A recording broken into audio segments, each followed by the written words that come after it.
술을 줄이기로 결심한 후 술을 무작정 참기보다는 내가 술을 마시는 이유에 대해서 생각해 보기로 했다. 사람이란 본디 무엇인가를 하지 마 라고 하면 더 하고 싶고 어떤 것에 대해서 생각하지 마 라고 하면 그 생각밖에 안 나기 때문이다. 근본적인 원인을 알고 그 원인을 완전히 해결은 못하더라도 한번 잘 다뤄보고 싶었다. 첫 시작은 심심함과 외로움이었다. 대학 졸업 이후 취직 전까지 딱히 할 것이 없었던 나는 만날 친구도 별다른 취미도 없었다. 유일한 취미라곤 좋아하는 미드나 예능을 보면서 맥주 한 잔을 하는 것이었다. 처음에는 맛이 없고 배부르다고 생각해서 맥주 작은 캔 하나도 겨우 먹었는데 자꾸 먹다 보니 술이 늘어서 504개도 거뜬했다.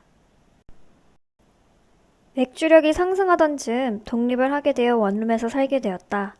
내 한몸 누일 5평짜리 원룸에서는 침대에 누워있는 것 외엔 딱히 할 수 있는 것이 없었다.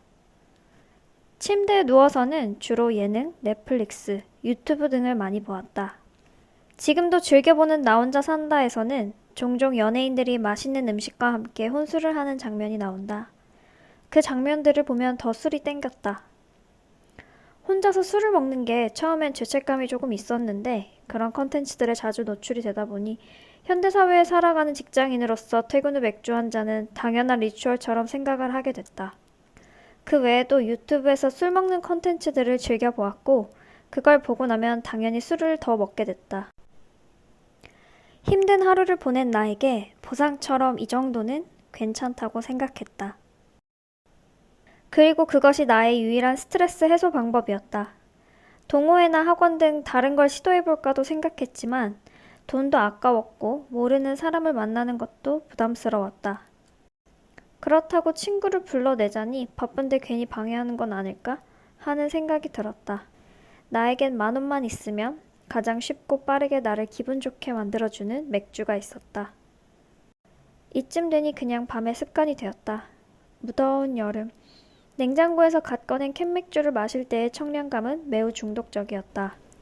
이게 습관이 되다 보니 여름밤에는 맥주를 한잔하지 않으면 잠이 오지 않는 지경에 이르렀다. 무더위에 늦게까지 잠을 이루지 못하고 술에 취해 새벽까지 술을 마시고 헐레벌떡 아침에 일어나서 야식과 숙취에 절은 무거운 몸을 이끌고 출근을 하는 하루하루의 반복이었다. 모든 것에는 관성이 있어서 그 습관은 여름이 지나도 계속되었다. 1년 내내 나는 술 때문에 지각을 하거나 아슬아슬하게 지각을 면했다. 늦게 일어났으니 당연히 밤엔 잠이 안 왔다. 나중엔 잠을 적게 자도 밤에 잠이 오지 않았다. 나는 이걸 불면증이라고 생각하면서 나를 잠재우기 위해 또 술을 마셨다. 밤의 습관도 문제였지만 낮에 잘못된 습관도 밤의 습관을 또 만들어냈다. 밤에 맥주가 습관이 된 이유 중 하나는 갈증이었다. 나는 물을 진짜 안 마신다. 하루에 500ml 한 통도 안 마시는 것 같다. 아니 거의 약 먹을 때 제외하고는 안 마신다고 보면 된다. 낮에는 목이 마르면 아이스 아메리카노를 마셨다. 다들 알겠지만 커피는 이뇨작용이 있다. 물은 안 마시는데 커피까지 마시니까 내 몸은 일종의 탈수 증세를 겪고 있었던 것 같다. 그러다 보니 저녁엔 늘 목이 말랐고 갈증과 맥주가 땡기는 느낌을 혼동하기도 했던 것 같다. 또 나는 시간의 흐름이 느껴지는 것을 매우 싫어한다. 내 기준, 계절로 치면 겨울에서 봄이 되는 때, 가을로 접어드는 때이다. 한 주로 치면 일요일 오후에서 저녁으로 넘어가는 그 시간이 너무 불안하고 싫다. 곰곰이 내가 왜 그러는 걸까 생각을 해보면 시간은 이렇게 속절없이 흐르는데 내 현실은 왜 이러나 하는 이상한 자기 연민이 있는 것 같다. 특히 일요일 저녁에 나는 꼭 술을 먹었다. 보통 사람들은 그 다음날 출근이니 컨디션을 조절하는 시간이다. 그런데 나는 한 주의 시작을 목전에 앞두고 난 이번 주도 이렇게까지밖에 살지 못했구나 하는 자책감에 월요일에 다시 팽팽하게 살아야 한다고 생각하는 압박감을 누르기 위해서 먹었다. 또 주말에 늦잠을 자다 보니 일요일 밤엔 항상 잠이 오지 않아 지금 잠들기 위해선 어쩔 수 없어 라는 핑계를 대며 마시기도 했다. 아빠를 닮은 나의 완벽주의와 불안이 높은 성향은 맥주와 찰떡궁합이었다. 전날 술을 마신 죄책감에 내가 소화하지도 못할 분량의 투두리스트를 짰다. 그걸 다 해내면 밤에 모든 에너지가 소진되어 밤에 또 자극적인 음식과 그에 어울리는 술이 땡겼다.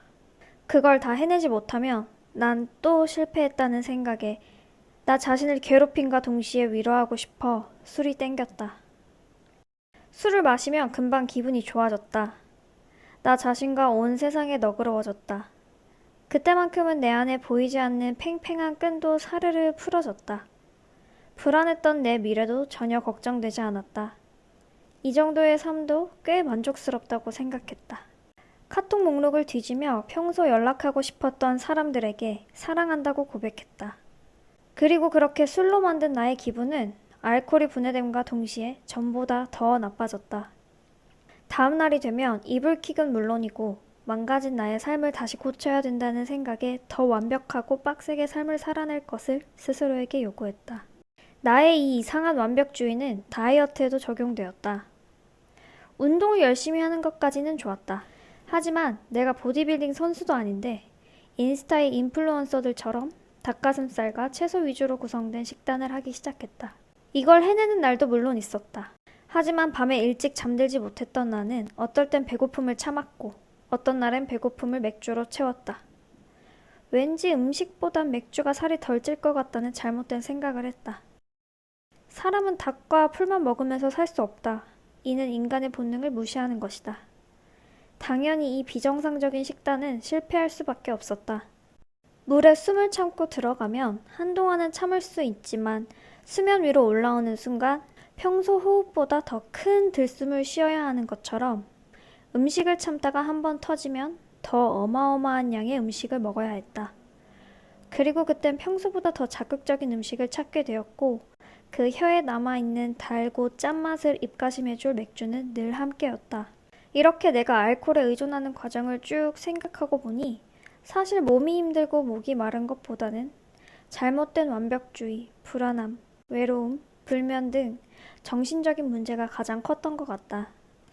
이런 정신적인 문제가 있다는 것을 스스로 깨닫지 못하고 모든 편하지 않은 감정을 술로 해결하려고 했던 것 같다. 밤에 술을 마시고 아침에 헐레벌떡 일어나서 출근하고 오전 내내 죄책감을 안고 지내다가 오후에 다시 열심히 살리라 다짐하고 이런저런 생각에 잠 못 이루다가 밤에 다시 맥주캔을 까는 이런 악순환의 굴레가 내가 인생의 황금기라고 할 수 있는 20대 중반부터 30대 초반을 맥주에 기대게 된 원인이었다. 아마 이 기간 동안 술값에만 2천만 원은 썼을 것이다. 어쨌든 이제 난 원인을 알았으니 이 악순환의 고리를 벗어나서 나를 미워하는 것을 멈추려고 한다. 고리를 벗어날 수 없는 거라면 선순환의 고리를 만들어 보고 싶다. 언감생심 갓생은 바라지도 않고 스생이나 탈출하고 싶다.